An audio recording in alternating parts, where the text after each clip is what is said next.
నమస్తే, నేను Roja. Welcome to special debate. యుక్రెయిన్పై రష్యా బాంబులు కురిపిస్తుంటే రష్యా చమురును కొంటూ ఆ యుద్ధానికి ఆజ్యం పోస్తోందంటూ భారత్, చైనా, బ్రెజిల్పై అమెరికా ఘాటు ఆరోపణలు చేసింది.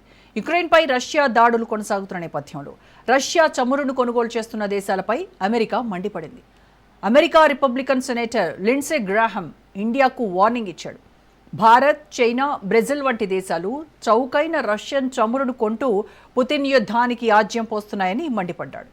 ఈ కొనుగోళ్ల ఫలితంగా అమాయక ప్రజలు, పిల్లలు చనిపోతున్నారని, ఇందుకు ఈ మూడు దేశాలదే బాధ్యత అన్నాడు. రష్యా చమురు ఆదాయం లేకపోతే యుద్ధం కొనసాగించేంత సీన్ లేదని, అందుకే చమురు కొనుగోలుదారులపై ఒత్తిడి పెంచుతున్నామన్నాడు.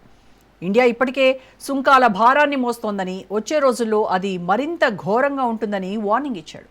అమెరికా అధ్యక్షుడు డొనాల్డ్ ట్రంప్ ఇటీవలే భారత దిగుమతులపై 50% బెదిరింపు సుంకాలతో ఇరు దేశాల మధ్య అగ్నికి ఆజ్యం పోశాడు. రష్యాతో వ్యాపారం చేస్తున్న మిగతా దేశాలకు కూడా ఇలాంటి పరిణామాలు తప్పవని గ్రాహం హెచ్చరించాడు. రష్యా చర్చలకు బదులు క్షిపణులను ఎంచుకుందని, హత్యల్ని కొనసాగించాలనుకుంటోందని, అందుకు రష్యా వద్ద చమురు కొంటున్న దేశాలు కారణమని మండిపడ్డాడు. రష్యాపై యూరప్ దేశాలు మరిన్ని కొత్త ఆంక్షలు విధించాలని సూచించాడు.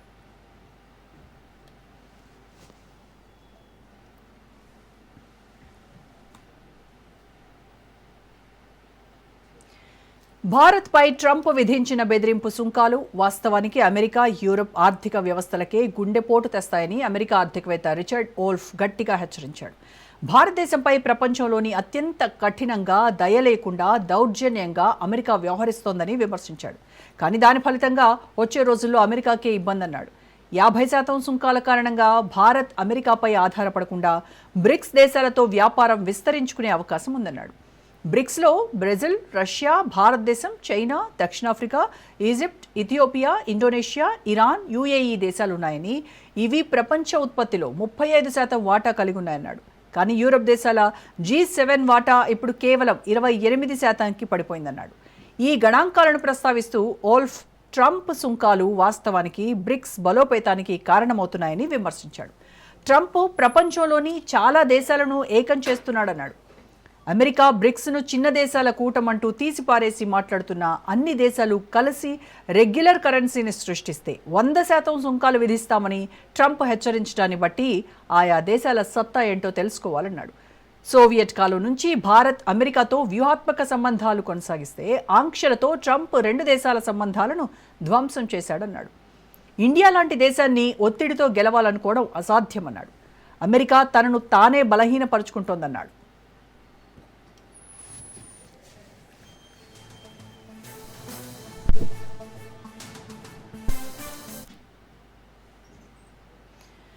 ట్రంప్ సుంకాల బెదిరింపులు కొత్త మలుపు తిప్పాయి. అమెరికా ఒత్తిడిలో భారత్, చైనా మళ్లీ దగ్గరవుతున్నాయంటూ బ్లూంబర్గ్ సెన్సేషనల్ రిపోర్ట్ విడుదల చేసింది. అమెరికా అధ్యక్షుడు డొనాల్డ్ ట్రంప్ చైనాపై వాణిజ్య సుంకాలను పెంచిన తర్వాత బీజింగ్ భారత్ వైపు మరింత చేరువవుతున్నట్లు బ్లూంబర్గ్ తాజా నివేదిక తెలిపింది. చైనా అధ్యక్షుడు జీ జిన్పింగ్ ఈ సంవత్సరం ప్రారంభంలో భారత రాష్ట్రపతి ద్రౌపది ముర్ముకు ఒక లేఖ రాశారు. ఆ లేఖ ద్వారా చైనాతో సంబంధాలను పునరుద్ధరించాలని కోరారు. ఆ లేఖ వెంటనే ప్రధానమంత్రి నరేంద్ర మోదీకి చేరిందని తెలిపింది. ఆ లేఖలో అమెరికా, భారత్ మధ్య ఏవైనా ఒప్పందాలు బీజింగ్ ప్రయోజనాలకు హానికరమని ఆయన ఆందోళన వ్యక్తం చేశారు. అదే సమయంలో ట్రంప్ సుంకాల బెదిరింపుల వల్ల ఇబ్బందులు ఎదుర్కొంటున్న భారత్, చైనా రెండు సంబంధాల పునరుద్ధరణకు ఆసక్తి చూపాయని నివేదిక పేర్కొంది. జూన్ నాటికి మోదీ ప్రభుత్వం చైనా సంబంధాలను సీరియస్గా పరిగణించడం ప్రారంభించింది. ఫలితంగా సరిహద్దు వివాదాలపై చర్చలు పునఃప్రారంభమయ్యాయి. ఇరు దేశాల మధ్య ప్రత్యక్ష ప్రయాణికుల విమానాలు మళ్లీ మొదలు కానున్నాయి. భారత్కు యూరియా రవాణాపై చైనా పరిమితులను సడలించింది. న్యూఢిల్లీ కూడా చైనా పర్యాటకులకు వీసాలు తిరిగి జారీ చేయడం ప్రారంభించింది. ఈ పరిణామాలకు ట్రిగ్గర్ ట్రంప్ సుంకాలే. చైనా విదేశాంగ మంత్రిత్వ శాఖ ఢిల్లీని ఆధిపత్యం, అధికార రాజకీయాలకు వ్యతిరేకంగా కలిసి పనిచేస్తామని ఆహ్వానించింది. జిన్పింగ్ స్వయంగా ఏనుగు, డ్రాగన్ కలిసి నృత్యం చేయడం మాత్రమే సరైన ఎంపిక అని వ్యాఖ్యానించారు. జూలైలో చైనా మీడియా బ్యాలెట్ డాన్స్ రూపకాన్ని ఉపయోగించి అమెరికా సుంకాలకు ఎదుర్కొనే క్రమంలో భారత్, చైనా కలిసిపోవాలని సూచించింది. ఈ వారం జరిగే షాంఘై కోఆపరేషన్ ఆర్గనైజేషన్ SCO శిఖరాగ్ర సమావేశంలో మోదీ, జిన్పింగ్ల భేటీకి అత్యంత ప్రాధాన్యత సంతరించుకుంది. ఇది 7 సంవత్సరాల తర్వాత మోదీ మొదటి చైనా పర్యటన అవుతుంది. ఈ సదస్సు ద్వారా అమెరికా ఒంటరితనాన్ని ఎత్తి చూపాలని చైనా చూస్తోంది.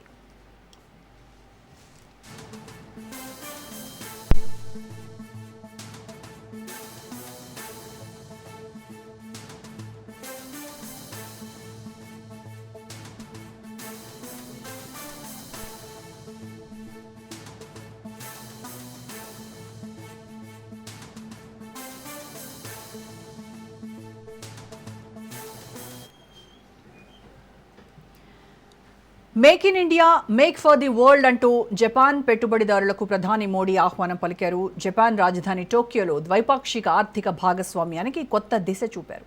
ఇండియా జపాన్ జాయింట్ ఎకనామిక్ ఫోరంలో మోడీ ఆసక్తికర వ్యాఖ్యలు చేశారు. జపాన్ పెట్టుబడిదారులను ఉద్దేశించి చేసిన వ్యాఖ్యలు జపాన్ పారిశ్రామికవేత్తలకు ఇండియాలో ఆహ్వానం పలుకుతోంది. 2 రోజుల పర్యటన నిమిత్తం మోదీ జపాన్ పర్యటనకు వచ్చారు.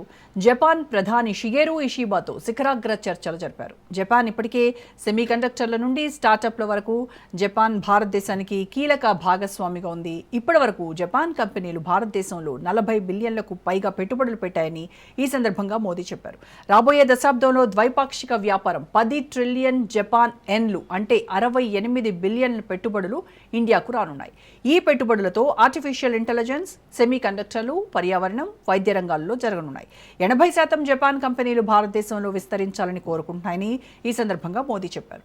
ఇండియాలో పెట్టుబడులు పెట్టిన కంపెనీలన్నీ 75% కంపెనీలు లాభాలు గడించాయన్నారు. భారతదేశంలో పెట్టుబడులు పెట్టడం ద్వారా కంపెనీలు రెట్టింపు ఆదాయాన్ని పొందుతున్నాయన్నారు.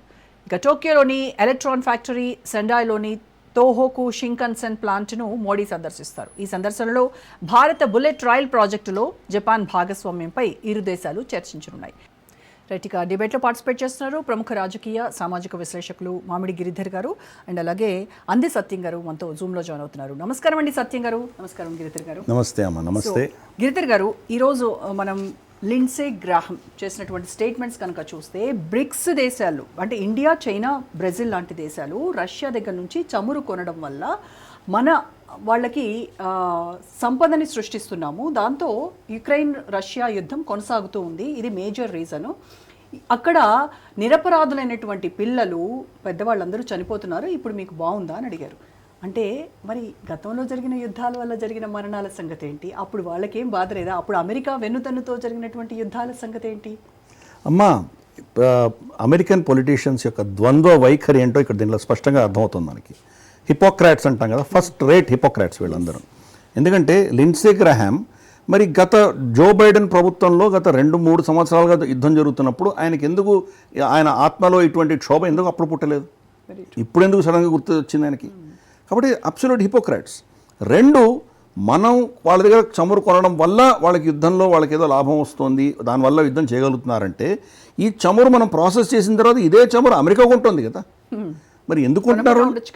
అమెరికా నుంచి వచ్చిన డాలర్లు దాంట్లో కొంత భాగం మనం రష్యాకు పంపిస్తున్నాం అంటే ఈ యుద్ధానికి యాక్చువల్గా వాళ్ళు కూడా పోషణ ఇస్తున్నారు కదా.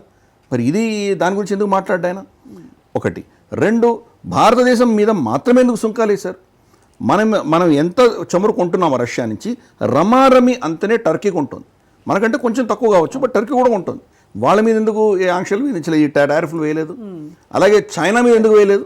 చైనా మీద 9 రోజులు ఎందుకు పొడిగించారు? గతంలో 90 రోజులు ఉన్నాయి, ఇప్పుడు మళ్ళీ 90 రోజులు పొడిగించారు. నేను గంటాబద్ధంగా రాసిస్తానమ్మా, 90 రోజులు అయిపోయిన తర్వాత కూడా చైనా మీద ఎటువంటి టారిఫ్లు వేసేటువంటి దమ్ము స్తోమత అమెరికా ప్రభుత్వానికి లేదు. ఎందుకు? వాళ్ళ దగ్గర బ్రహ్మాస్త్రం ఉంది, రేర్ అర్త్స్ ఎలిమెంట్స్ అంటారు, REE అంటారు. దాన్ని కనుక వాళ్ళు ఆపేశారంటే వీళ్ళ యుద్ధ విమానాల దగ్గర నుంచి తీసుకొని, బోయింగ్ల దగ్గర నుంచి తీసుకొని, వీళ్ళ టెక్నాలజీ, వీళ్ళకి సంబంధించిన ఏవేం అంశాలు ఉన్నాయి, సెల్ ఫోన్ల దగ్గర నుంచి మొత్తం 75% అమెరికన్ ఎకానమీ చైనా మీద ఆధారపడింది. కాబట్టి వాళ్ళని నిలిపేశారంటే వీళ్ళు ఫ్యాక్టరీలు మూసుకోవాలి. కాబట్టి అక్కడ ఎక్స్పోజ్ అయిపోతున్నారు కదా వాళ్ళు. కాబట్టి అది అర్థం చేసుకోవాలి. హిపోక్రసీ, వీళ్ళు ఏమి చేయరు, బెదిరింపులు మాత్రమే. లిండ్సే గ్రాహాం దాన్ని ఇంకా అడ్వాంటేజ్ తీసుకొని మన మీద ఒక చట్టం తీసుకురావాలని చెప్పి ఆల్రెడీ ఒక బిల్ కూడా మూవ్ చేశాడు ఆయన.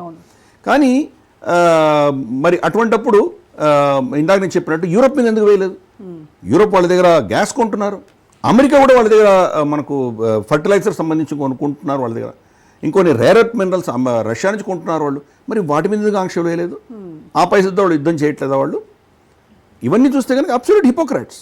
ఇంకో విషయం అమ్మ, బ్రెజిల్ మీద కూడా వాళ్ళు యాడ్ చేశా అని చెప్పాడు. బ్రెజిల్ మీద కూడా మేము వేసా అన్నాడు. అది వాళ్ళ ప్రెసిడెంట్ చెప్పలేదే.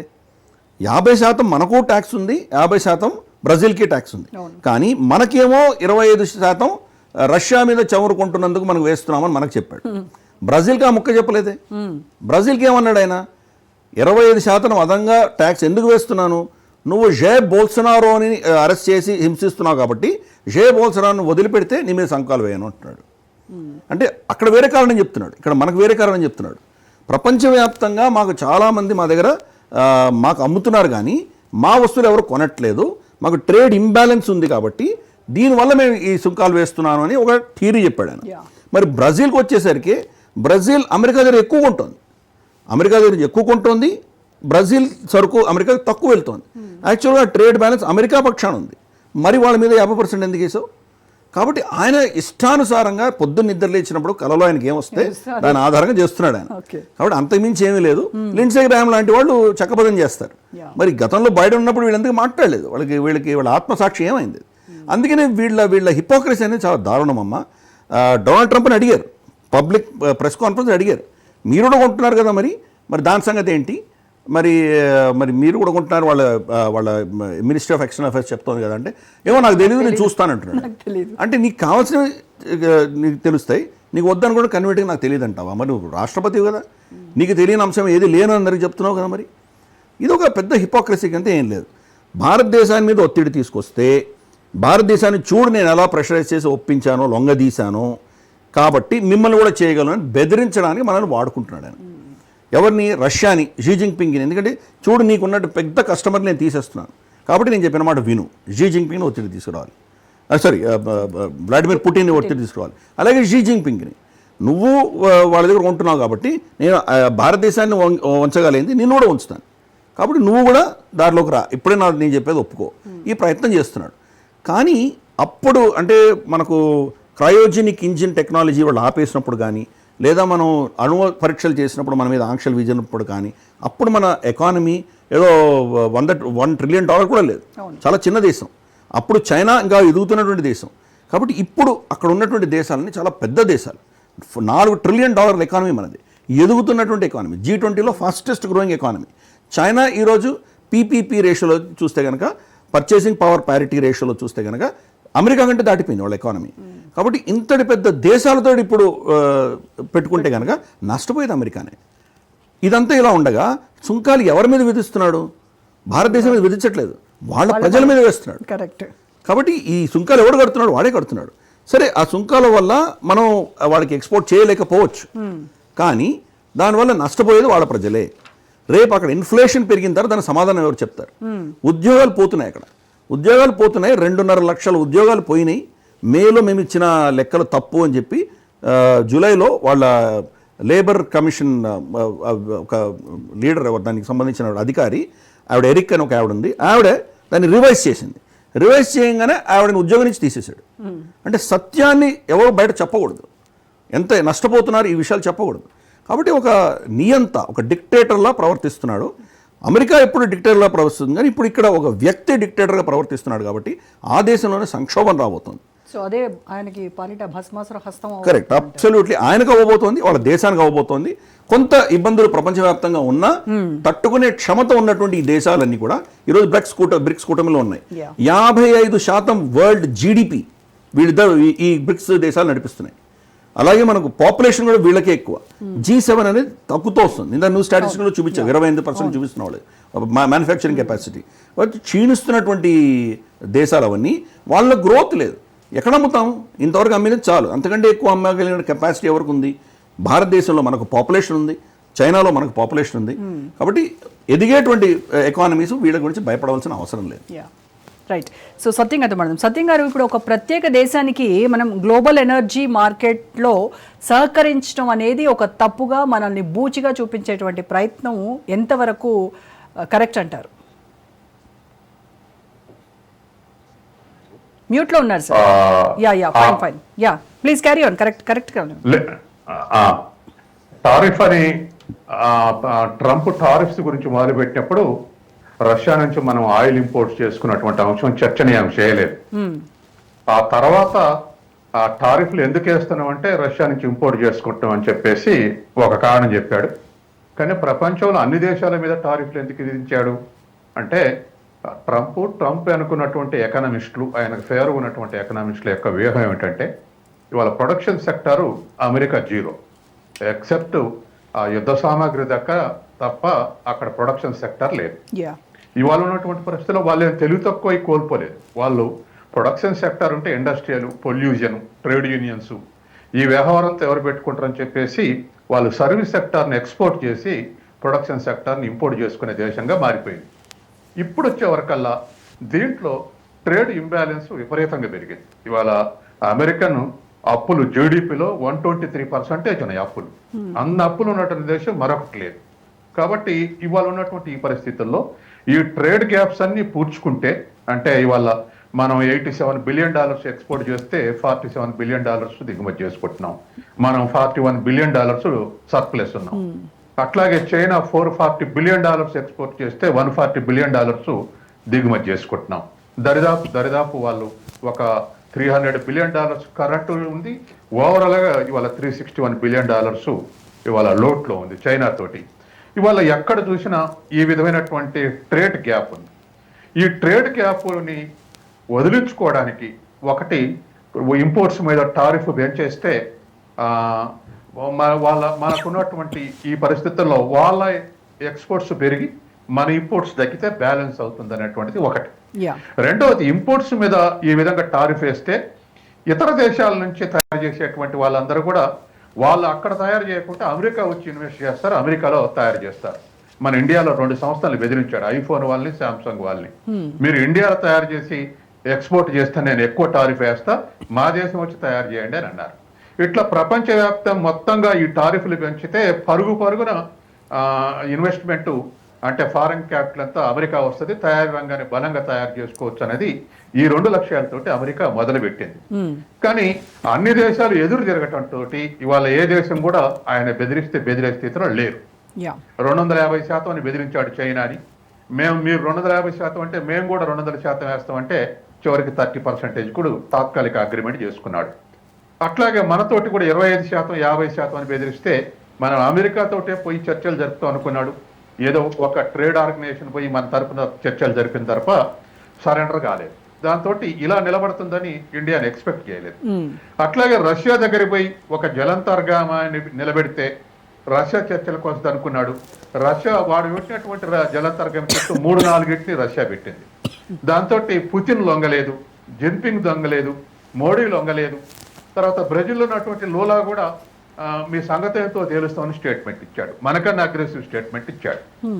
చివరికి తను ఇవి సెకండ్ స్టేజ్కి తీసుకొచ్చి బ్రిక్స్ దేశాలు సొంత కరెన్సీని ప్రయత్నం చేస్తున్నాయి, మా డాలర్ 2వ స్థానానికి పోవటం నేను ఒప్పుకోను, నా గొంతు కోసినా ఒప్పుకోను నేను. కాబట్టి మీరు బ్రిక్స్ ఓన్ కరెన్సీ ఆలోచనలు చేస్తారు, తర్వాత with in your own currency you are going to trade అని చెప్పేసి మీ సొంత కరెన్సీలో ట్రేడ్ చేయబోతున్నారు. రెండోది, సొంత కరెన్సీని ఒక కామన్ కరెన్సీ మీద మీరు ఈ ట్రేడ్ వ్యాపారం చేయాలని చూస్తున్నారు. ఇప్పటికే IMF డాలర్ కాకుండా SDRలు ఉంది. ఆనాడు ఎప్పుడో 1945లో కీన్స్ అనే ఎకనామిక్స్ అడ్వైజ్ తోటి FDRలు ఇష్యూ చేశారు. SDRలు ఇప్పుడు కామన్ కరెన్సీగా చలామణి అవుతుంది డాలర్లు అవైలబిలిటీ లేనప్పుడు. అట్లా బ్రిక్స్ కూడా ఒక కరెన్సీ తయారు చేస్తుంది అన్నటువంటి భయం పట్టుకుంది. ఈ రెండింటితోటి బ్రెజిల్ మీద చెప్పే సాకులు వేరు, కానీ బ్రిక్స్లో యాక్టివ్ ఉన్నందుకు ఇవాళ ఈ టారిఫ్ యుద్ధం బ్రిక్స్ మీద ప్రకటించాడు. ఇటువంటి పరిస్థితుల్లో ఇవాళ ఈ 3 దేశాలు మ్యాక్సిమం అండర్స్టాండింగ్లో లేవు. కానీ పుతిన్ కానీ, జిన్పింగ్ కానీ, మోడీ కానీ ఒక మినిమం అండర్స్టాండింగ్ అయితే ఇప్పుడు వచ్చారు. ఏమిటంటే టారిఫ్లు ఎదిరించాలి, తర్వాత అమెరికన్ మిలిటరీ వ్యవహారం లాగా వార్నింగ్ లిస్ట్ వాటిని లెక్క చేయొద్దు అనేటువంటి ఒక కామన్ అండర్స్టాండింగ్ వచ్చారు. ఇది ఈ 3 దేశాలకు కాదు, ప్రపంచ అన్ని దేశాలకు లాభం. ఎందుకంటే ఇవాళ ఏకధ్రువ ప్రపంచం తయారు చేసుకోవాలనేది సోవియట్ పాల్ నుంచి ఆ ప్రయత్నం ముమ్మరం చేస్తుంది. ఇప్పుడు ట్రంప్ వచ్చినాక చాలా అగ్రెసివ్గా తయారు చేస్తున్నాడు. ఇది ప్రపంచ దేశాలను నష్టపోయే స్థితిలో ఉన్నాయి.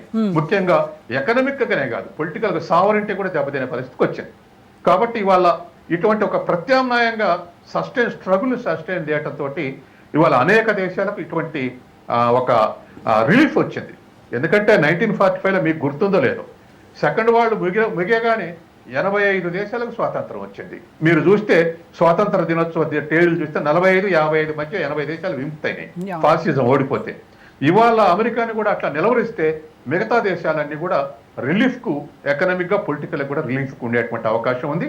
ఇవాళ భారతదేశం రెవెన్యూ ఇస్తేనే రష్యా దాడి చేస్తే ఉక్రెయిన్లో చనిపోతున్నారు అంటున్నారు.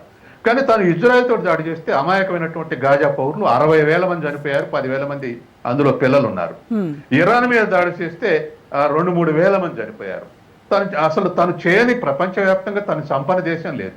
గతంలో వియత్నాం మీద చేశాడు, ఇంకా చాలా దేశాల మీద ఇన్వేజన్స్ ఉన్నాయి. కాబట్టి ఇవాళ ఆ డిబేట్కి పోతే ఇంకా చాలా ఉంటుంది. కాబట్టి ఇవాళ ఉన్నటువంటి పరిస్థితిలో ట్రంప్ని ఇవాళ రెసిస్ట్ చేయడానికి ఈ 3 దేశాలు ఒక కామన్ అండర్స్టాండింగ్ రేపు షాంఘై చర్చలకు పోయి వచ్చిన తర్వాత ఇవాళ ఇంకోటి ఉంది, అమెరికాకు ఉన్నటువంటి భయం.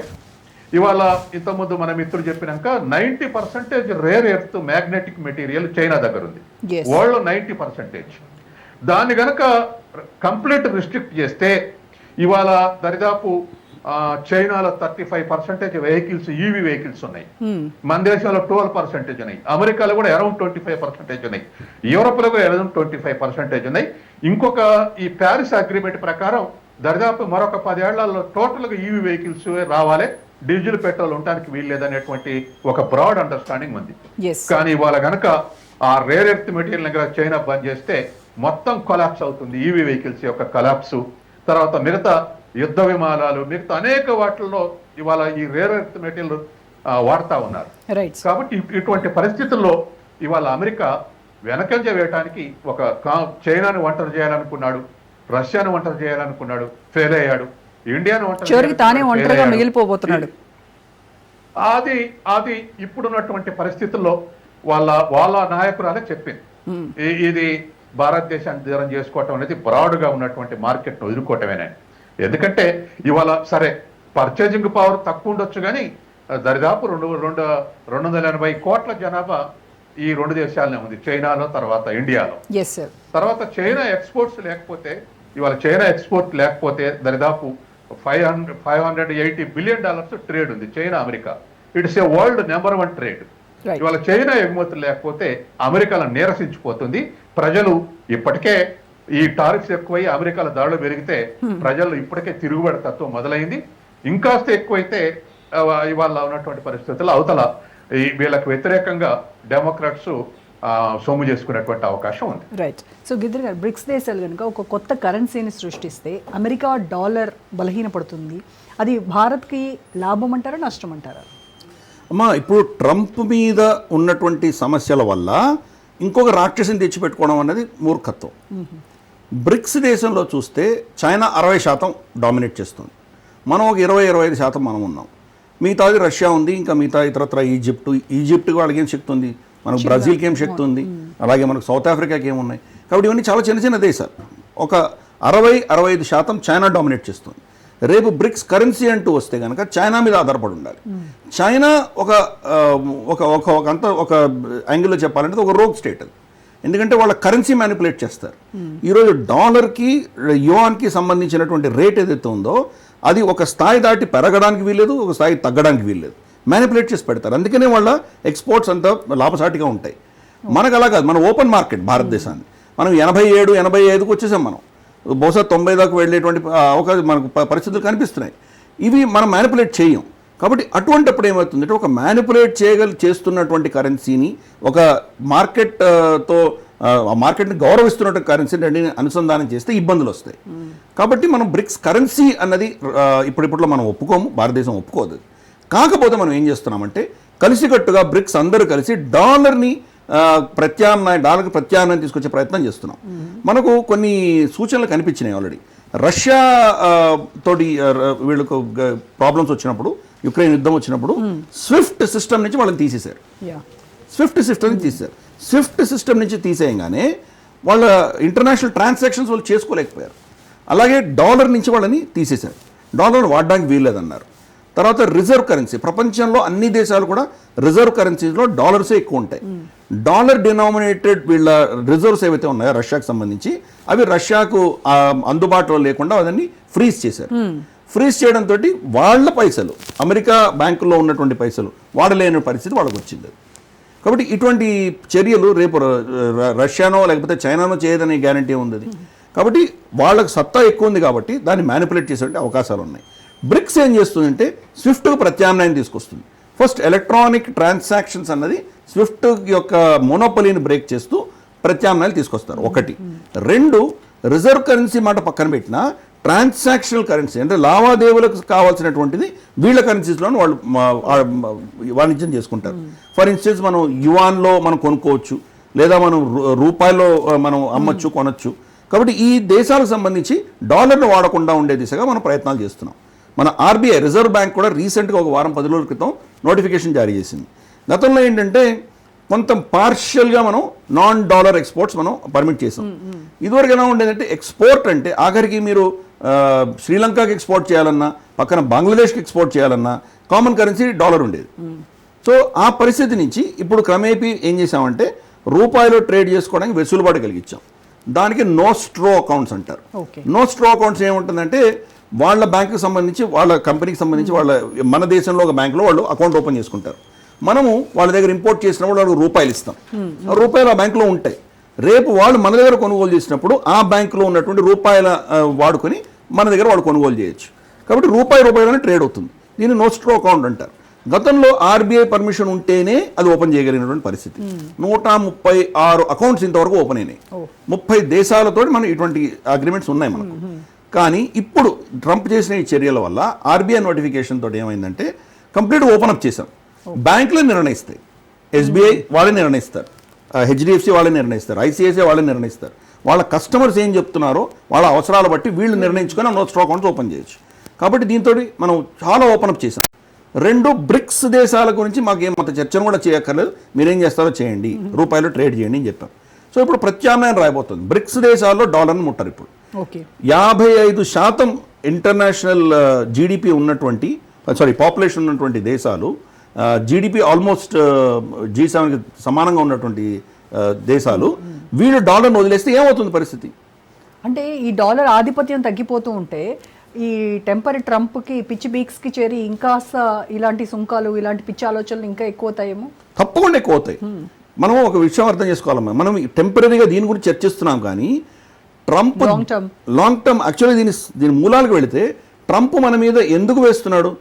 ఎందుకంటే అమెరికా యొక్క కన్జంప్షన్ ఎక్కువ. వాళ్ళకు ఉన్నది 34-35 కోట్ల జనాభానే ఉంది వాళ్ళ దగ్గర. మన దగ్గర 140, చైనాలో బహుశా 130 కోట్లు ఉండొచ్చు. రమారమి 280 కోట్లు మన ఇద్దరి మధ్యలో ఉన్నాయి, మన ఇద్దరి దగ్గర ఉన్నాయి. వాళ్ళ దగ్గర ఉన్నది 34 కోట్లే. కానీ మనం ఎంత కన్జ్యూమ్ చేస్తున్నామో రమారమి దానికి 10 రెట్లు అమెరికా కన్జ్యూమ్ చేస్తుంది. వాడు వాడుతున్నాడు కాబట్టి వాడు అట్రాక్టివ్గా ఉన్నాడు, అందుకని వాడికి అమ్ముతున్నాం. ఉదాహరణ చూస్తానంటే మా ఫ్రెండ్స్ ఒక దుకాణదారు ఉన్నాడు, ఒక షాప్ కీపర్ ఉన్నాడు. మీరు కొంటున్నారు, మీరు బాగా ఎంజాయ్ చేస్తున్నారు. వాడు ఏం చేస్తున్నాడు? మీకు వస్తున్నాడు, సరుకులు ఇస్తున్నాడు, మీ దగ్గర పైసలు లేవు, మీకే అప్పిస్తున్నాడు. అప్పిచ్చి వాడు దగ్గర కొనుక్కుంటున్నారు. రేపటి రోజు మీరు చేతులు ఎత్తేస్తే కానీ ఏమవుతుంది? దివాళా వాడు తీస్తాడు కదా. ఈరోజు పరిస్థితి ప్రపంచంలో అదే. అమెరికాకి అంటే అప్పులు ఇవ్వడం అంటే వాడు ఫారెక్స్ మనం వాళ్ళకి పెట్టుకుంటున్నాం.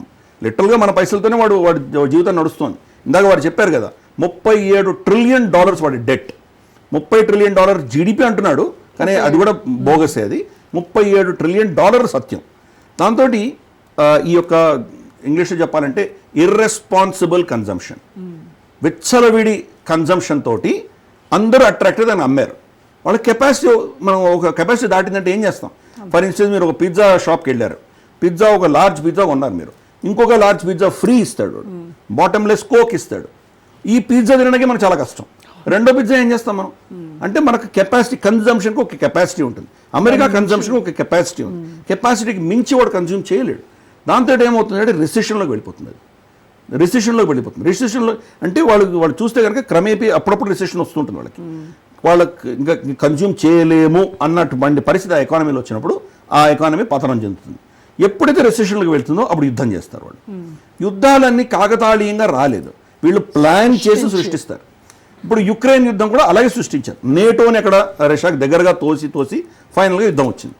అలాగే ఇంకెక్కడో థియేటర్లో ఇరాన్ మీద వీళ్ళు చేస్తారు, ఇంకెక్కడో వియట్నాంలో చేస్తారు, మనకు సద్దాం హుస్సేన్తో చేస్తారు. అదే పనిగా సృష్టిస్తారు వాళ్ళు. ప్రతి 2-3 ఏళ్లకు వాళ్ళ దేశం ఎకానమీ డౌన్ అయినప్పుడు యుద్ధం చేసి మళ్ళీ పైకి తీసుకొస్తారు. ఇది ఒక ప్యాటర్న్, ఇది వెరీ వెల్ ప్లాన్డ్ ప్యాటర్న్ ఇది. కాబట్టి రేపటి రోజు భారతదేశం పాకిస్తాన్ మధ్యలో మళ్ళీ యుద్ధం స్టార్ట్ చేయరు అని మనం గ్యారంటీ ఇవ్వలేం. 4-5 సంవత్సరాలు మనకు సీజ్ ఫైర్ ఉండింది. వాళ్ళ పాటికి వాళ్ళు ఉన్నారు, మన పాటికి మనం ఉన్నాం, గొడవలు ఏమీ లేవు. సడన్గా పహల్గాం జరిగింది, యుద్ధం వచ్చింది మనకి. రేపు ఇటువంటిది ఏదో ఒకటి చేయొచ్చు. మన పార్లమెంట్ మీద ఇంకో దాడి చేయడమో, లేదా మన ఫ్యాక్టరీల మీద దాడి చేయడమో. ఫర్ ఇన్స్టెన్స్ మనకు ఫాక్స్కాన్, ఇప్పుడు ఐఫోన్ మనమే ప్రొడ్యూస్ చేస్తున్నాం, ఆ ఫ్యాక్టరీ దగ్గర ఏదైనా టెర్రరిస్ట్ అటాక్ అయిందంటే కనుక ఇక్కడ నుంచి మన క్యాపిటల్ అంతా వెళ్ళిపోతుంది ఈ దేశం నుంచి.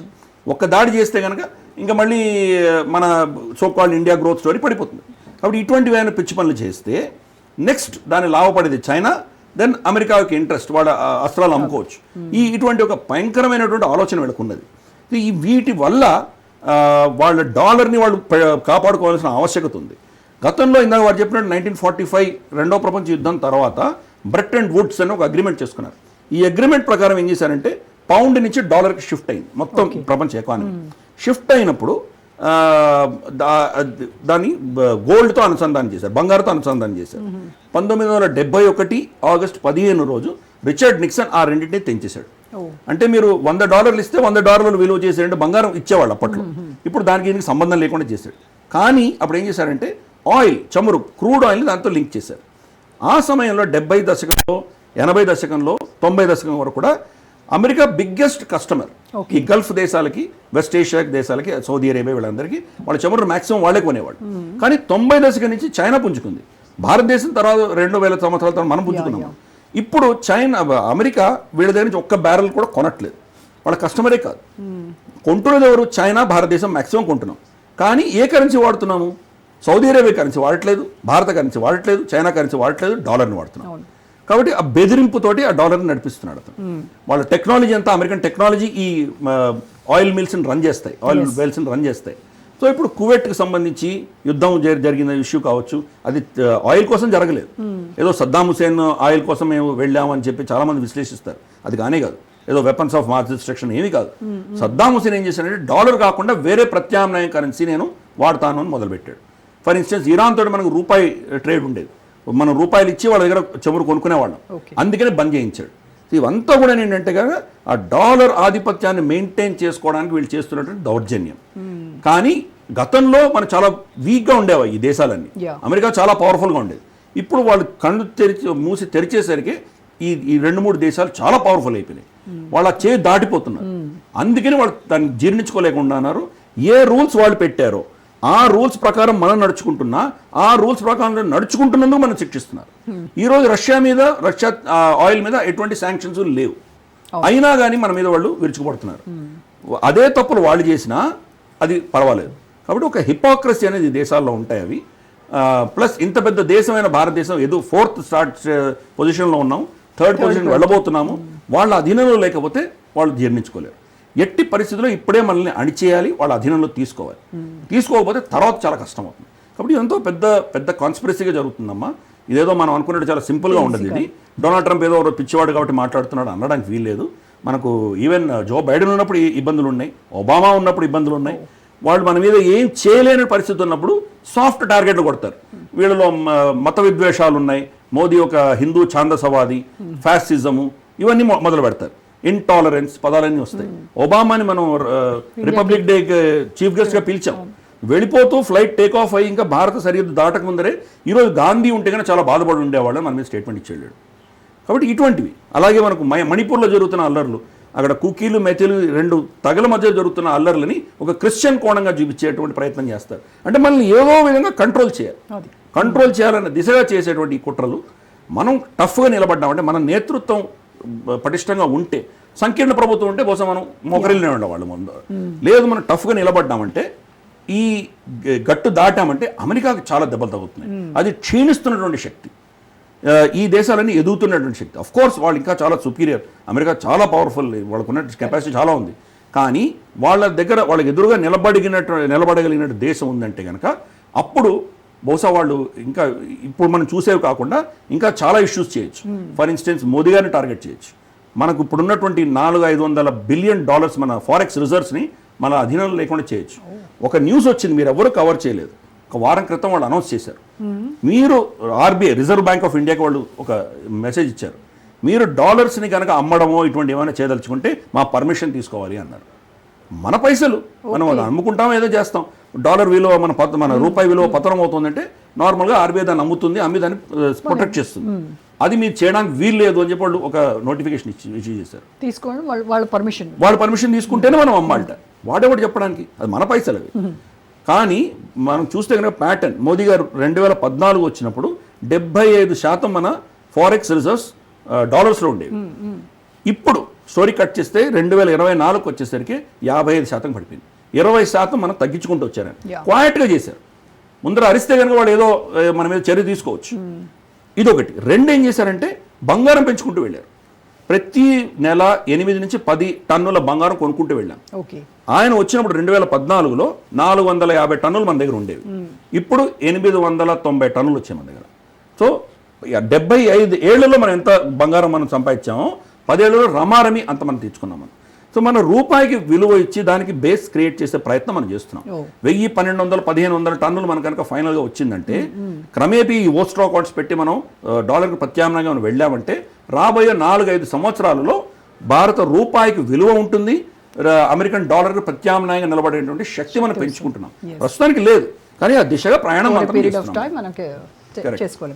Right, okay. సో సత్యం గారు, ఇప్పుడు ఈ సుంకాల బెదిరింపులకి తలొగ్గకుండా మోదీ ప్రభుత్వం ఒక అడుగు ముందుకు వేసు, నువ్వేమైనా చేసుకో, నేను మాత్రం చమురు కొనడం ఎట్టి పరిస్థితుల్లో ఆపను అని చెప్పేసి మనం అది కంటిన్యూ చేస్తున్నాను. అట్ ద సేమ్ టైం ఇతర దేశాలతో కూడా మనము రిలేషన్స్ మెయింటైన్ చేస్తున్నాం. దానిలో భాగంగానే ఇటు చైనా అవ్వచ్చు, జపాన్ అవ్వచ్చు, వీటితో మోదీ సంప్రదింపులు జరపడం కావచ్చు. ఇవన్నీ అంటే చైనా సరిహద్దు వివాదంపై రీసెంట్గా జరిగినటువంటి ఒప్పందాలు కావచ్చు, కాన్వర్జేషన్స్ కావచ్చు, ఇవన్నీ ఎంతవరకు వర్కౌట్ అవుతాయి అని అనుకుంటున్నారు? ఇవి మన ఇండియన్ గవర్నమెంట్ ఒక్క ట్రంప్ తోటి జగడం రావటమే కాదు, మన ట్రేడ్లో డైవర్సిఫికేషన్ చేసుకుంటూనే వస్తున్నారు. ఉదాహరణకు ఒకప్పుడు రష్యా నుంచి మనం డిఫెన్స్ ఉన్నటువంటి ఎక్విప్మెంట్ 76%, 72% రష్యా నుంచి అయితే మిగతా అన్ని వరల్డ్ కంట్రీస్కి 28% దిగుమతి చేసుకునే వాళ్ళం. ఇప్పుడు లేటెస్ట్ టెక్నాలజీస్ వస్తుంటే రష్యా యొక్క షేర్ 32% తగ్గింది, 36% తగ్గింది. ఫ్రాన్స్ మామూలుగా ఉన్నటువంటి ఫ్రాన్స్ నుంచి 28% ఇంపోర్ట్ చేసుకుంటున్నాం. ఈవెన్ అమెరికా నుంచి కూడా 0 to 1 ఉన్నటువంటి ఇవాళ 13% ఇంపోర్ట్ చేసుకున్నాం డిఫెన్స్ ఎక్విప్మెంట్ని. కాబట్టి మనం డైవర్సిఫై చేసుకుంటూ వస్తున్నాం.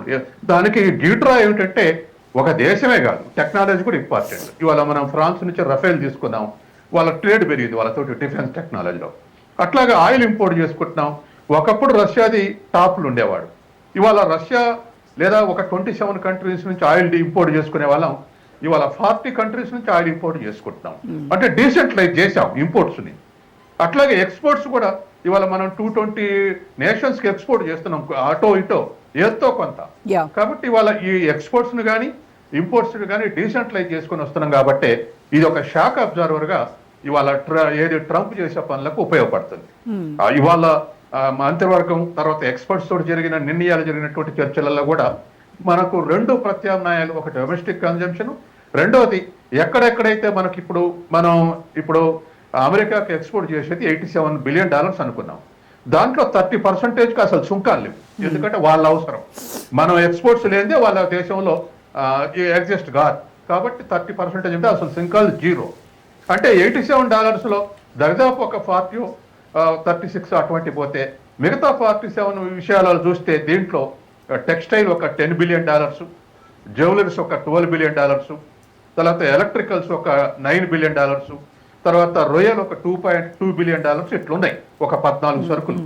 ఈ 14 సరుకులకు మనం తాత్కాలికంగా ఇతర దేశ మార్కెట్లు ఎక్కడెక్కడ మనం సెర్చ్ చేయాలని చెప్పేసి వాళ్ళ నిర్ణయం తీసుకున్నారు.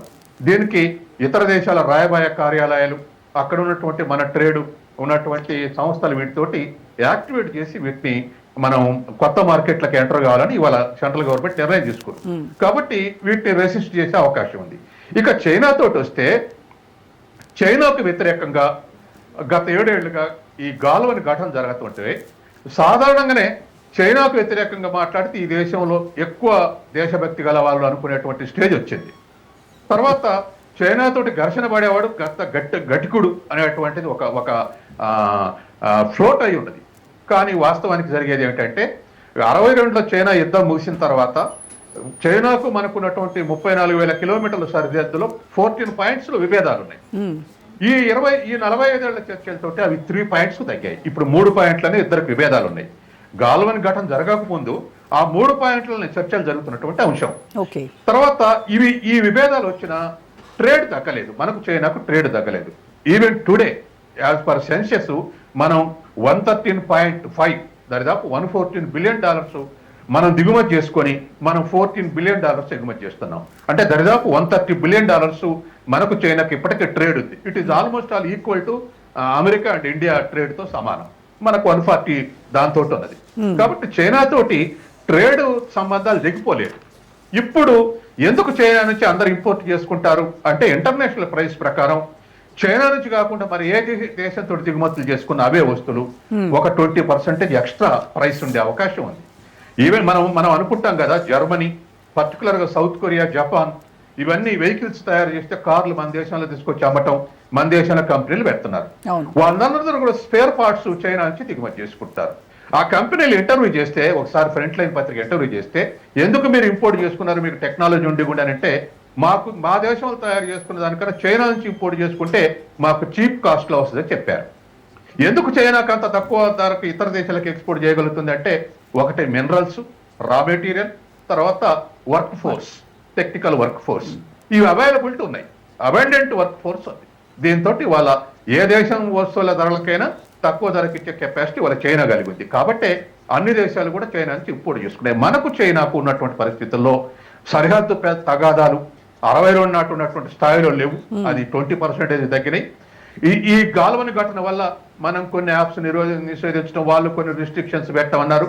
మొన్న మన వాళ్ళు వాళ్ళ విదేశాంగ మంత్రి వచ్చినప్పుడు మన ప్రధాని 3 కోరారు, జయశంకర్ గాని ప్రధానమంత్రి గాని 3 కోరారు. మాకు ఇమీడియట్ గా వాళ్ళ నుంచి మనకు రావాల్సినటువంటి ఫెర్టిలైజర్స్ ఆగిపోయింది. మనకి ఇవాళ 1924 ఆగస్టు 1 నాడు మన యూరియా రిజర్వ్స్ 87 లక్షల టన్నులు ఉండేది. ఈ సంవత్సరం ఆగస్టు 1 నాటికి 37 లక్షల టన్నులే ఉంది. అంటే 57 లక్షల టన్నుల గ్యాప్ ఉంది. ఇది రాష్ట్రాలకు ఇవ్వలేకపోయింది, రాష్ట్రాల్లో గొడవలు అవుతున్నాయి. ఎందుకు కేంద్రం దగ్గర నిలవలేమంటే, రష్యా నుంచి చైనా నుంచి సప్లై చైన్స్ తగ్గిపోయినాయి. Due to the restrictions China నుంచి రాలేదు, due to the wars Russia నుంచి రాలేదు. కాబట్టి ఇవాళ ఆ విదేశాంగ మంత్రి రాగానే మనం అడిగితే వెంటనే వాళ్ళు యాక్సెప్ట్ చేశారు. మీకు కావాల్సినటువంటి యూరియా ఫెర్టిలైజర్ సప్లై చేస్తూ ఉన్నారు, rare earth material, magnetic material support చేస్తా ఉన్నారు. తర్వాత ఇస్రో తోటి కలిసి చేద్దామన్నారు. తర్వాత మరొకటి కూడా హెల్త్ కేర్, ఇతర ఎడ్యుకేషన్, వీటిలో ఉన్నటువంటి టెక్నాలజీస్ కూడా ఇస్తూ ఉన్నారు. మన వాళ్ళు 4 అడిగితే 4 ఇస్తూ ఉన్నారు. కాబట్టి సాఫ్ట్ అయ్యేటువంటి అవకాశం ఉంది. మన జయశంకర్ చైనా పోయి వచ్చినాక ఇక్కడి నుంచి అక్కడికి పోయిన తర్వాత రేపు మోడీ పోతే దరిదాపు ఇంకా 75% వీటికి ఒక మంచి కన్క్లూజన్ వచ్చేటువంటి అవకాశం ఉంది. కాబట్టి ఇవాళ కావాల్సింది ఏమిటంటే మన దేశం లాభపడటం. ఇది ఇంకొక దేశంతో మనమే వదులుకోవట్లేదు. ఇవాళ అమెరికా తోటి ఎటువంటి స్ట్రెయిన్ రిలేషన్స్ ఉన్నా ట్రేడ్ లో ఏదో ఒక మినిమం ట్రేడ్ నడుస్తుంటది. ఏదో ఒక ట్రేడ్ ఒక లెవెల్, ఇప్పుడు ఇద్దరిది $140 బిలియన్ ఉన్నాయి, అయినా ఇంకా ఏదో ఒక లెవెల్లో ట్రేడ్ నడుస్తూనే ఉంటది. కాబట్టి వాళ్ళ ఇంటర్నేషనల్ రిలేషన్స్ లో, ఇంటర్నేషనల్ ట్రేడ్ లో ఈ సహజం ఒక దగ్గర నుంచి తీసుకోవద్దు, ఒక దగ్గర నుంచి వద్దు అనేది. ఒక్క ట్రంప్ నుంచే మనం ఇలా కొత్తగా వింటున్నాం, రష్యా నుంచి తీసుకోవద్దు, నువ్వే కారకుడి అనేటువంటి. అసలు ఇప్పుడు మన మిత్రుడు చెప్పినట్టుగా యుద్ధ పిపాసే అమెరికా. ప్రెసిడెంట్లు మారిన ఆయనే తిరిగి యుద్ధాన్ని ఆపేస్తున్నా నేను,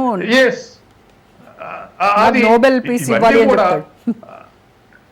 ఇవన్నీ కూడా వాళ్ళు మన హిట్లర్ ఉన్నాడుగా, హిట్లర్ పక్కన ఉన్నటువంటి గోబెల్స్ అనేవాడు, ఇవి వాళ్ళు బాగా ఇంప్లిమెంట్ చేస్తున్నారు. అందుకని ఇటువంటి ప్రచారాలు లేవదీసి ప్రజల్లో మోటివేషన్ తీసుకొచ్చి వాళ్ళ యుద్ధాల ద్వారా అమెరికా వ్యతిరేకత రాకుండా చూసుకునే అవకాశం ఉంది. కానీ ఇవాళ మన భారతదేశం ప్రతిపక్షాలు, ప్రభుత్వం కూడా ఈ సోవియట్ యూనియన్ చైనా రిలేషన్స్ తోటి ఇష్టపడుతున్నాయి, రాజకీయ పక్షాలు. తర్వాత ప్రజలు కూడా మొదటి నుంచి సోవియట్ తోటి రెస్పెక్ట్, సోవియట్ అంటే మనకు రెస్పెక్టబిలిటీ ఉంది. ఎందుకంటే 2-3 క్రైసిస్ లో వాళ్ళు మనల్ని ఆదుకున్నారు. పుతిన్ అమ్మటే స్టేట్మెంట్ కూడా ఇచ్చాడు. పాకిస్తాన్ మనకు మొన్న ఘర్షణ వచ్చినప్పుడు పుతిన్ స్టేట్మెంట్ ఇచ్చాడు, ఎవరు ఇండియా జోలికి పోయేది మేము భౌతికంగా కూడా ఇన్వాల్వ్ అవుతామని చెప్పేసి స్టేట్మెంట్ ఇచ్చాడు. ఎందుకంటే వాళ్ళ డిఫెన్స్ లో ఆర్థిక శత్రువు అమెరికాకు చైనా అయితే నెంబర్ 1 పొజిషన్ లో, తర్వాత డిఫెన్స్ లో శత్రువు పవర్ఫుల్ కంట్రీ ఇప్పటికి కూడా రష్యా. కాబట్టి ఇప్పుడున్నటువంటి పరిస్థితుల్లో ఇవి గనక ఒక అండర్స్టాండింగ్ వస్తే అమెరికా డామినెన్స్ ని నిలవరిస్తే ఇది ప్రపంచం మొత్తానికి లాభం, ఒక్క ఈ 3 దేశాలకే కాదు. తర్వాత ఇవాళ వచ్చేటువంటి ఇంటర్నేషనల్ రిలేషన్స్ లో పునర్వ్యవస్థీకరణ వస్తే ఈ ప్రపంచానికి ఒక కొత్త ఒరవడి మొదలయ్యేటువంటి అవకాశం ఉంది. రైట్.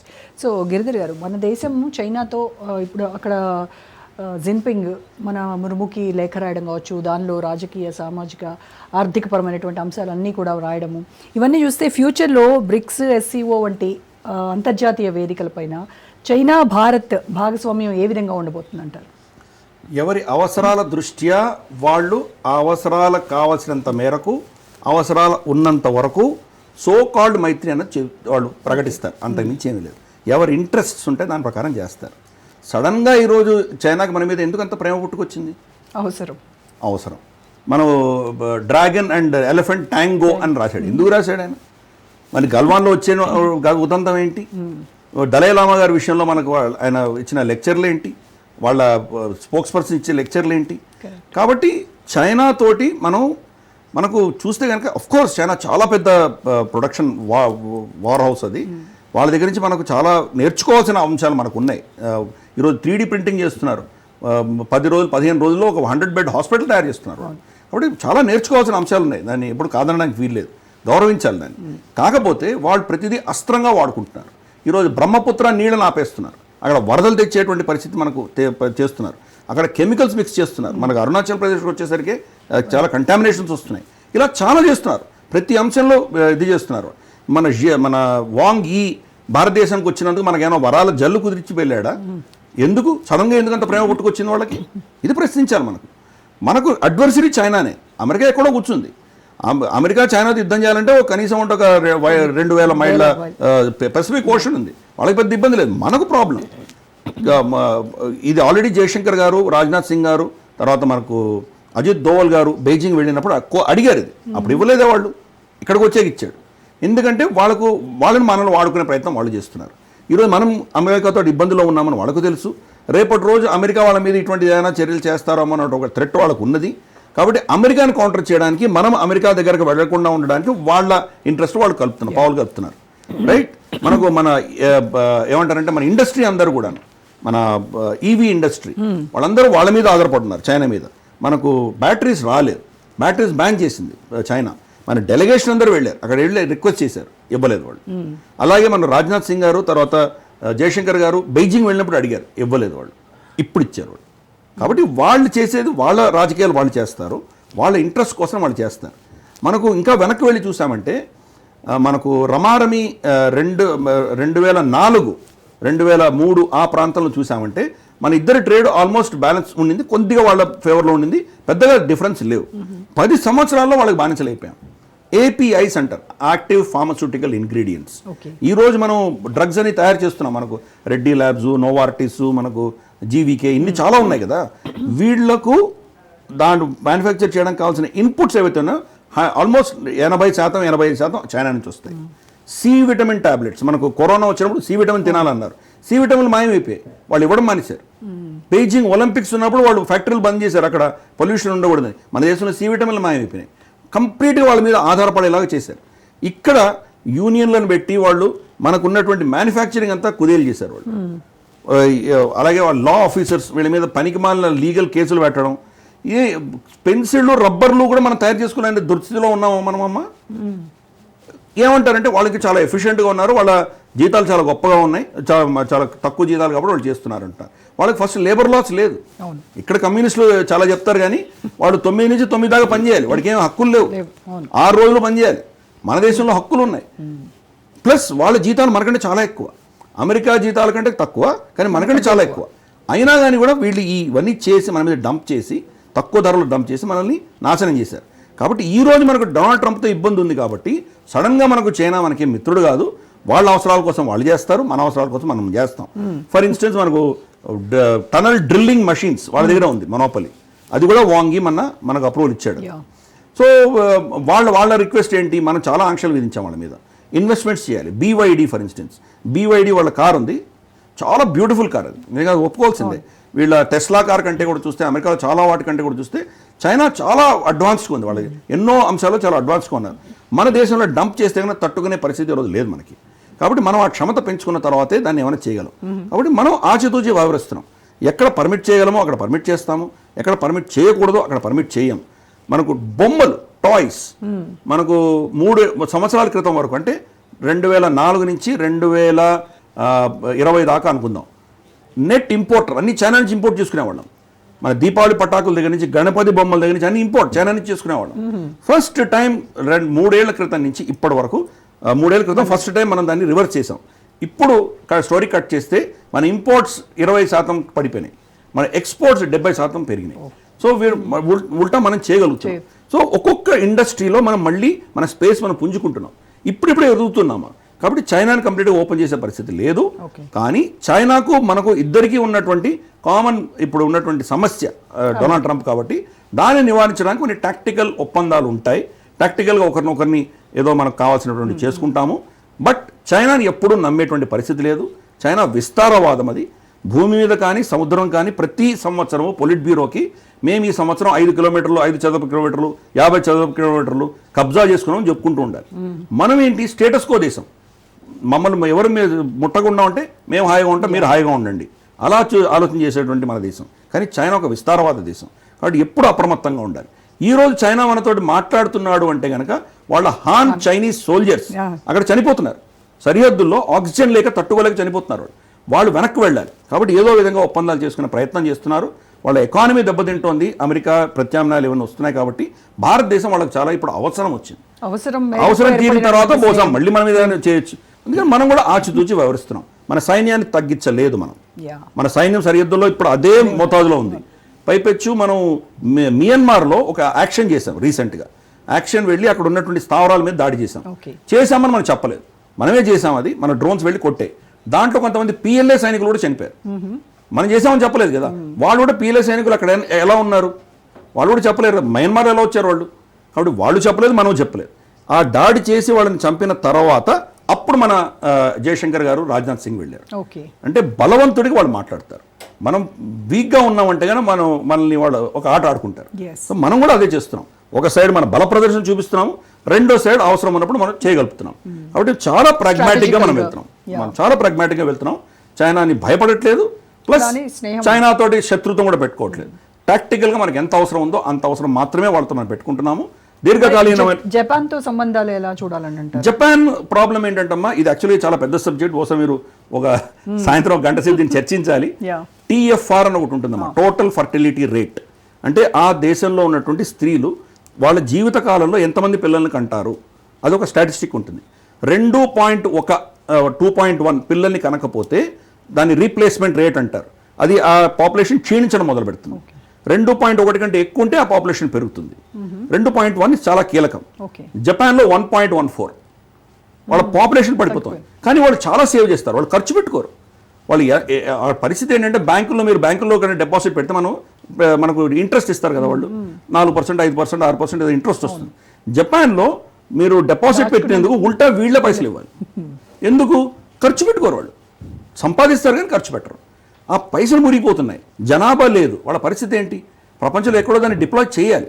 బ్యాంక్ ఏంటమ్మా, బ్యాంక్ ఎక్కడ లాభాలు సంపాదిస్తారు వాళ్ళు? అందరూ డిపాజిట్లు పెడితే కనుక బ్యాంకు దివాళా తీస్తుంది. బ్యాంక్ దగ్గర నుంచి అప్పులు తీసుకోవాలి ఎవరో.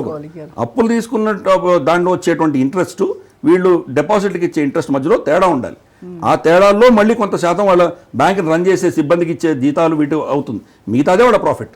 ఎవడో అప్పు తీసుకోకపోతే వాళ్ళ పరిస్థితి ఏమవుతుంది? అందుకని జపాన్ ఎక్కడో ఇన్వెస్ట్ చేయవలసిన ఆవశ్యకత వాళ్ళకు ఉంది. ఇంతకాలం వాళ్ళు సింపుల్ కళ్ళు మూసుకొని అమెరికాలో ఇన్వెస్ట్ చేశారు. ఈరోజు అమెరికా చాలా డేంజరస్ సిచ్యువేషన్లో ఉంది. వాళ్ళకి తెలుసు ఇన్వెస్ట్మెంట్స్ సేఫ్గా ఉండవని తెలుసు. యూరోప్లో ఇన్వెస్ట్ చేశారు, యూరోప్ కూడా క్షీణిస్తుంది. ఇంకెక్కడ ఇన్వెస్ట్ చేయాలి? ఆఫ్రికాలో చేస్తున్నారు, భారతదేశంలో చేద్దామని సిద్ధమయ్యారు. సో భారతదేశము జపాన్ ఇద్దరు కలిసి మనం ఆఫ్రికాలో చేద్దామని ఒక నిర్ణయంకి వచ్చాం. మనం జాపనీస్ ఇన్వెస్ట్మెంట్, జాపనీస్ టెక్నాలజీ, భారతదేశం మ్యాన్ పవర్, ఇలా మనం ఒక విధానం సింక్రనైజ్ చేసుకుంటాం. మన స్ట్రెంగ్స్ ఏంటి, వాళ్ళ స్ట్రెంగ్స్ ఏంటి. ఈరోజు ఒక 1000 మంది ఇంజనీర్లు ఇవ్వాలంటే వాళ్ళు ఇవ్వలేని పరిస్థితి. వాళ్ళ పాపులేషన్ లేదు, పడిపోతుంది. మన దగ్గర పాపులేషన్ ఇప్పుడు ఉంది. కానీ దౌర్భాగ్యమైన విషయం ఏంటంటే అమ్మా, భారతదేశంలో కూడా 1.93 మన TFR రేట్, మనం కూడా క్షీణించడం మొదలు పెట్టాం.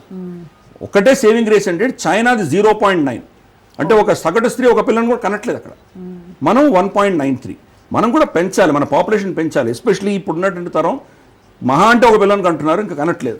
సో పిల్లల్ని కనడం మానేస్తే కనుక చాలా ఇబ్బంది ఉంటుంది. దానికి చంద్రబాబు నాయుడు గారు కూడా స్టేట్మెంట్ ఇచ్చారు, పిల్లల్ని కనమన్నారు. అలాగే మనకు మోహన్ భాగవత్ జీ కూడా నేను స్టేట్మెంట్ ఇచ్చారు, ముగ్గురు కనమన్నారు ఆయన. కాబట్టి ఇది ఎందుకు అంటే దానికోసం. ఈ TFR కనుక పడిపోయిందంటే దేశాలు క్షీణిస్తాయి. రేపు చైనాని మీరు ఏమి చేయకపోయినా 25-30 సంవత్సరాల్లో క్షీణిస్తుంది. యుద్ధం చేయడానికి మనుషులు ఉండరు, ఫ్యాక్టరీలో పనిచేయడానికి మనుషులు ఉండరు, వృద్ధులు పెరిగిపోతారు, వాళ్ళని చూసుకోవడానికి కావాల్సినటువంటి ట్యాక్సెస్ రావు, ఇబ్బందులు ఉన్నాయి. చాలా దేశాల్లో, జపాన్ కూడా అదే పరిస్థితి. వాళ్ళ దగ్గర చాలా ధనం ఉంది, వాళ్ళు ఇమిగ్రేషన్ కూడా యాక్సెప్ట్ చేయరు. వాళ్ళు కనీసం ఇమిగ్రేషన్ వస్తుందంటే అమెరికాలో ఇమిగ్రెంట్స్ వస్తారు కాబట్టి ఏదో మేనేజ్ అయిపోతుంది. అలాగే యూరోప్లో వాళ్ళు అలౌ చేశారు కొంతమంది ఇమిగ్రెంట్స్ని. అది పరిస్థితి. కాబట్టి జపాన్కు ఉన్నటువంటి స్ట్రెంగ్త్ వాళ్ళ ఇన్వెస్ట్మెంట్స్, టెక్నాలజీ, మనకున్న స్ట్రెంగ్త్ మ్యాన్ పవర్, మనకున్నటువంటి స్కిల్డ్ మ్యాన్ ఫోర్స్. కాబట్టి ఈ ఇద్దరు అనుసంధానం చేసుకుంటున్నారు. ఇటువంటి టాక్టికల్ అరేంజ్మెంట్స్ జరుగుతున్నాయి. కానీ మన దేశంలో కూడా ఈ ఇబ్బందులు ఉన్నాయమ్మా. మనకు ఒక 25-30 ఇయర్స్ గ్యాప్ ఉంది.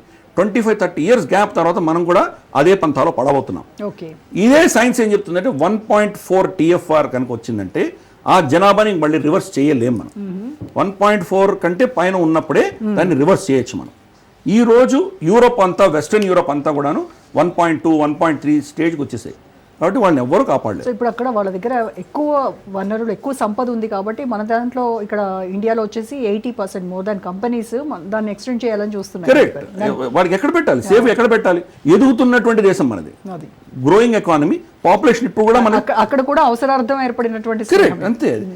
ఇంతవరకు వాళ్ళు ఎందుకు మన మీద ఇన్వెస్ట్ చేయలేదు? వెస్ట్లోనే ఎందుకు ఇన్వెస్ట్ చేశారు? కాబట్టి ఇవన్నీ చూస్తే కనుక ఎవరి అవసరాల కోసం వాళ్ళు చేస్తున్నారు. ఈరోజు అమెరికా కూడా భారతదేశంతో కూడా వాళ్ళు కనుక సంబంధాలు మెరుగుపరుచుకోకపోతే క్షీణిస్తున్నటువంటి అమెరికా చాలా దానికి గ్రోత్ లేదు. 1.1%, 1.5% గ్రోత్ ఉంది. కాబట్టి ఆ ఎకానమీలో మనం ఎందుకు పెట్టాలి? వాళ్ళ విచ్చలవిడి ఖర్చుకుని ఇంతవరకు మనం అమ్మాం, కానీ వాళ్ళ కెపాసిటీ తగ్గిపోతున్నప్పుడు వాళ్ళకి ఎందుకు ఇవ్వాలి? ప్రపంచంలో హైయెస్ట్ పాపులేషన్ మన దేశంలో ఉంది. మన దేశంలో కన్జ్యూమ్ చేసే కెపాసిటీ మనం ఇంక్రీజ్ చేసుకోవాలి. మన దగ్గర మనది కన్జ్యూమింగ్ ఎకానమీ, వాళ్ళది కూడా కన్జ్యూమింగ్ ఎకానమీ, కానీ వాళ్ళ పాపులేషన్ తక్కువ. మనం ఎక్స్పోర్ట్లో 2% ఉన్నాం. ప్రపంచవ్యాప్తంగా ఓన్లీ 2% మనం ఎక్స్పోర్ట్స్. కాబట్టి మన స్కోప్ చాలా ఉంది. ఎక్స్పోర్ట్ చేయాలన్నా కానీ కూడా, ఎక్స్పోర్ట్ చేయకపోయినా మనమే అబ్జర్వ్ చేయగలిగిన కెపాసిటీ మన దగ్గర చాలా ఉంది మన దేశంలో. కాబట్టి అది కొంత మనకు అనీవెన్ డిస్ట్రిబ్యూషన్ ఉంది కొన్ని స్టేట్స్లో. దానికోసమే make in India, make for the world అనేది. Correct, absolutely. ఇవన్నీ కూడా తీసుకురావడం, అలాగే ప్రతి డిస్ట్రిక్ట్లో ఒక ప్రోడక్ట్ తీసుకురావాలనడం, ఇవన్నీ కూడా ఇనిషియేటివ్స్ ఉన్నాయి. కానీ అన్ఫార్చునేట్ అంటే ప్రతి సెంట్రల్ గవర్నమెంట్ అధీనంలో లేవు. స్టేట్ గవర్నమెంట్స్ ఇన్వాల్వ్మెంట్ ఉంటాయి. ప్రోగ్రెసివ్గా ఉన్న స్టేట్ గవర్నమెంట్స్ ఏంటంటే దానికి ముందు తీసుకువెళ్తాయి. ఎస్పెషల్లీ దక్షిణాదిన ఉన్నటువంటి స్టేట్స్ కొంత వీటిలో ముందస్తుగా చాలా పనిచేస్తున్నాయి. ఉత్తరాదిన కొంత వీక్నెస్ ఉంది. ఇప్పుడిప్పుడే మొదలు పెట్టారు వాళ్ళు. ఫర్ ఇన్స్టెన్స్ మనకు ఉత్తరప్రదేశ్లో గత యోగి ఆదిత్యనాథ్ గారు వచ్చాక చాలా ఇన్వెస్ట్మెంట్ సమ్మిట్లు రావడము, రమారమి 2.5 లక్షల కోట్ల ఇన్వెస్ట్మెంట్స్ రావడం, అక్కడ క్రమేపీ కొంత ఇంప్రూవ్మెంట్ ఉంది. ఇప్పుడు కూడా జార్ఖండ్, బీహార్ ఇక్కడంతా చూస్తే కనుక మనకు ఇన్వెస్ట్మెంట్స్ ఏమీ లేవు. బెంగాల్లో ఏంటో పరిస్థితి చూస్తున్నాం మనం. కాబట్టి భారతదేశం అంతా ఒకటే క్యాన్వాస్ చూడడానికి వీల్లేదు మనకి. కొన్ని దగ్గర మనకు చాలా అద్భుతంగా డెవలప్మెంట్ అవుతోంది, గుజరాత్ కానీ మహారాష్ట్ర కానీ. కొన్ని దగ్గర క్షీణిస్తోంది. స్టేట్ జీడిపి ఈరోజు నెగిటివ్లో వెళ్ళిపోయింది పంజాబ్ కనుక ఒక ఇండిపెండెంట్ దేశం అయితే ఇప్పటికి దివాళా తీసి ఉండేది.